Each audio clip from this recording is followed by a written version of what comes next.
I have been asked a lot of times how I managed to have a free-to-play account in Call of Dragons without a single farm account, and how I'm getting really close to tier 5 with a good levels of heroes and some nice artifacts, right? In this video I will try my best to explain all my secrets from the day one, how I decided to run this account, and hopefully and maybe you will see yourself in this video, and this video will be helpful for your account progression, right?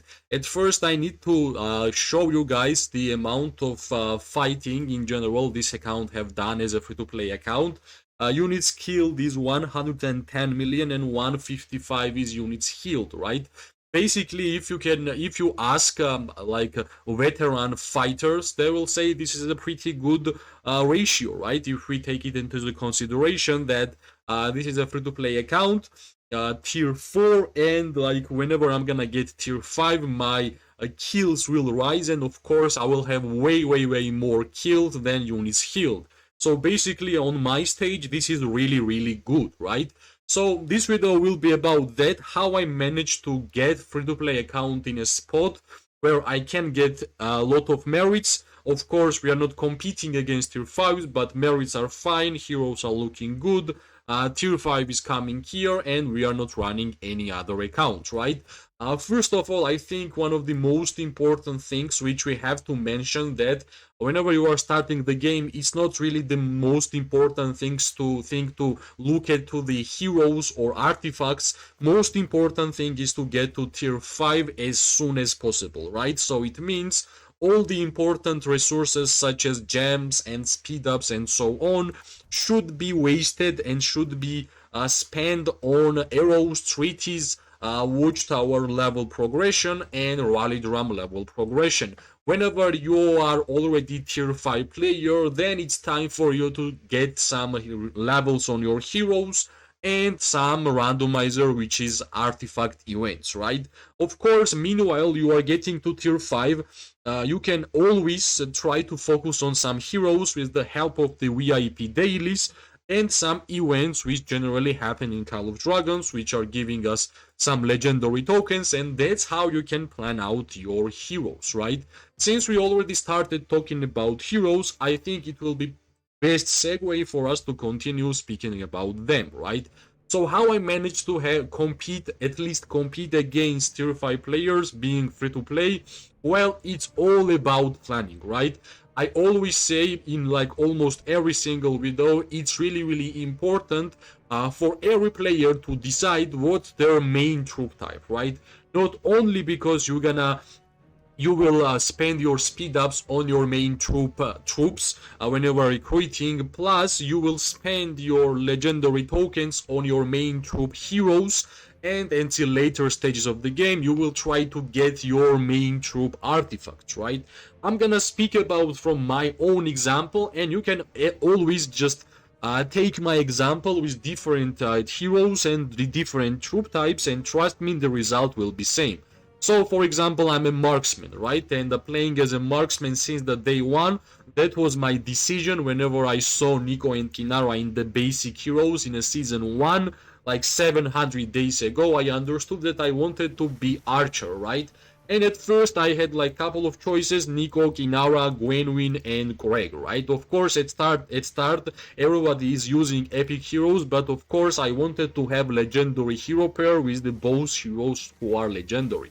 So I had to make a choice, right? Which heroes I would spend my legendary tokens. Of course, I won't gonna say that at first every single hero should be 5111 to at least use it, and spending legendary tokens means adding to that 5111 even more levels, right?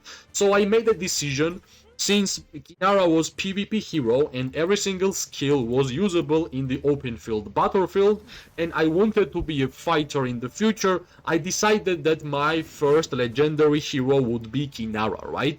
And since I knew that Nico was gettable from the gold keys, well, I thought, and that's I'm going with my same mindset, I would like generally awaken Nico at some point. I just wanted to make this second skill level 5, so every single token which I would have spent on Nico would matter because these two skills would add up some levels, right? So of course, being free to play, it's not really easy to awaken heroes. I needed like a lot of time. I actually don't even remember how many months I have spent for awakening Kinara, but finally she's awakened, and this is like one big accomplishment for a free-to-play player. Then of course I knew that Syndron and Freygar was coming out, but at this time I was still awakening my Kinara, and whenever I awakened Kinara, Magrot and Zaida was announced, right? That's the beauty of watching content creators. You're gonna understand what's coming out and where you should actually invest your resources in the game, right? And whenever I knew that Magrot and Zaida would be amazing and one of the most powerful hero pairs, I skipped Syndron and Freygar and I went for Magrot and Zaida, right? And that's how I got 555. 5534. I'm gonna awaken Zaida. That's my next goal. I'm having Kinara awakened, and trust me, I'm gonna awaken Nico too soon. So, being a free-to-play player as an archer player, somehow I managed to have good Nico, good Kinara, good Magrot, and good Zaida, right? So this is the way I have been saying that it's really, really important to decide what's your main troop type. Alright, maybe it's really hard for you to understand in terms of archers terms if you are not archer player, but I will help you out. For example, if you are mage player, like how my account is progressed, I'm gonna show you, right? Let's say I'm a mage main, right? And I started the game as a mage player. Well, here, of course, as a free-to-play player, I'm not using this Lilia. And what I would have done, right? At first, I would have Waldir and Wellin, my main major hero pair, right? And I would have spent all of my legendary tokens to awaken Wellin as soon as possible. Same as I have done with Kinara, right? And then we know that after Wellin we are having Bertrand and Tohar, and we are having Thandalin and Thalia, right? In this case, I'm pretty sure in order for me, like if I was mage main, I would have spent a lot of time awakening Wellin, and I would have missed Tohar and Bertrand, right? And I would know that Thandalin and Thalia is coming out, and the next hero which I would invest after Wellin would be Thandalin, right? As a free-to-play player, like I'm using my own example, and I would have Wellin and Thandalin, which is pretty cool hero pair in my opinion. Plus, we should never forget that mages also have Celestials with Thea. Like Thea is the most important hero in my opinion for flyers, right?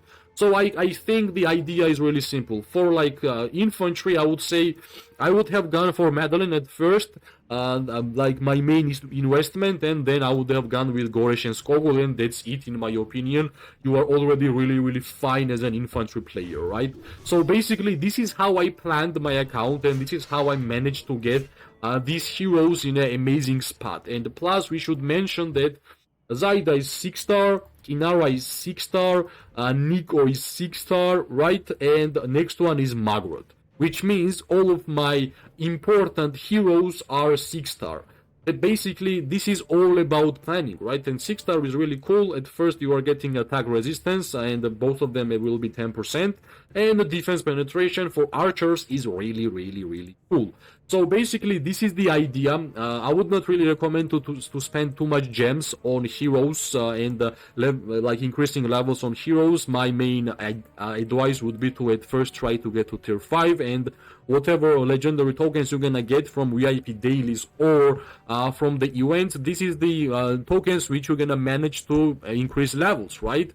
Whenever you're gonna get tier 5, you will have way more flexibility for you to get better levels on your heroes and artifacts, right? And whenever we say artifacts, I think artifact is the one of the horrible items for free-to-play players because it's purely random, but the artifacts give this game a lot more fun. I think Artifact is one of the best additions for the PvP gameplay for the Kingdom Builder game.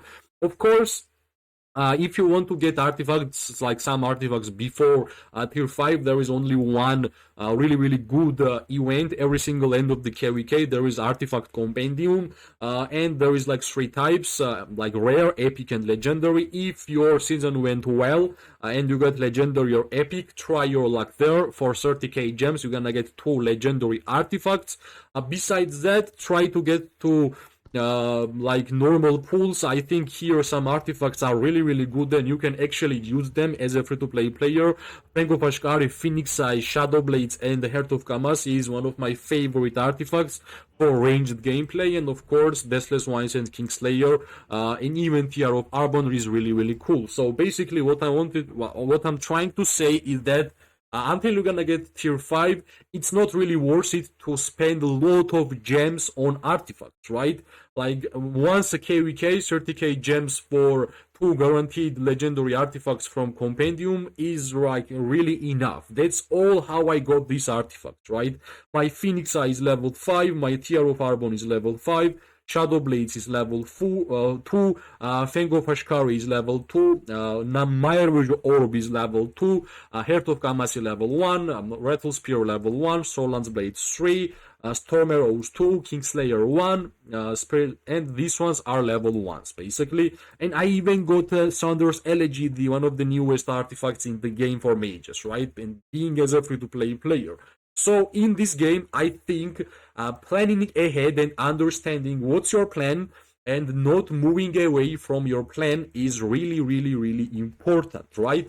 And you might say like one of the most hard things is to build warpets in this game, but trust me, even if you're gonna have like 2-star warpet on a main talent, that's quite good already as a free-to-play player, because I think 3-star warpets are late game, and you should just continue your gameplay, have fun in your current moment, and at some point you're gonna get 3 stars on your main skills, right? And here finally I'm actually 1k experience short in order for me to have my first 3-star main skill for Warped, and this will be of course for Kinara and Nico, which will be both awakened.